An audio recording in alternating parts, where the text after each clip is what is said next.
An Argentinian prosecutor was murdered 4 days after he formally accused the then-President Cristina Fernández of covering up the role of Iranian officials in connection with the country's liest terror attack, a border police investigation has found. The report, obtained by the Associated Press, bases its conclusions on controversial new evidence and sharply contradicts earlier official findings that Alberto Nisman, like Lied himself, Nisman, 51, was found on the 18th of January 2015, with a bullet in his right temple.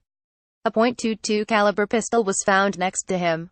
The crusading prosecutor had led the investigation into the 1994 bombing of a Jewish community center, which had 85 people. Coming just days after Nisman challenged Fernández, his death became a politically charged controversy. Allies of Fernández suggested Nisman took his own life because he couldn't back up his allegations. Many other Argentinians insisted he had been murdered. It triggered anti-government protests ahead of the 2015 presidential election. Fernández has insistently denied any wrongdoing and says her government had no role in Nisman's death. The initial police reports and autopsies concluded there was no sign anyone else had been present when he died. While the National Forensics team said there was no concrete evidence it was a homicide, the federal police said the lawyer shot himself in his bathroom. Federal prosecutor Eduardo Tayano told the AP that Nisman's death was the most complicated criminal case he had ever investigated. Tayano, who took over the stalled case from another judge in 2016 following a Supreme Court order, requested a multidisciplinary border police team take a fresh look after an investigation that had been highly questioned for mishandling of evidence and other irregularities.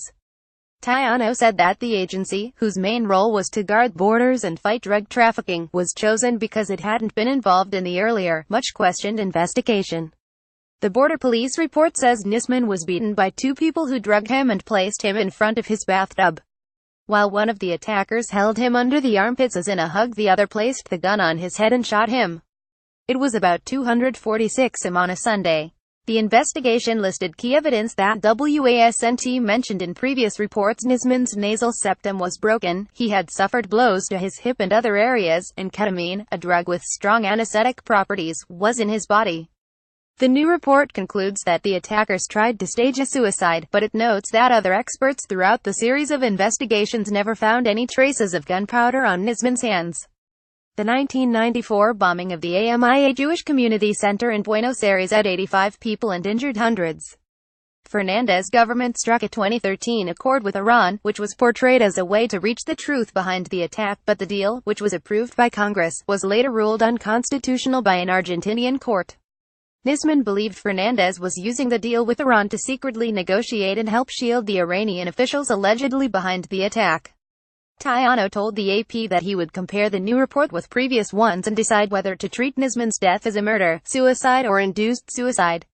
A report by forensic experts on behalf of Nisman's family in 2015 also argued that the prosecutor did not shoot himself.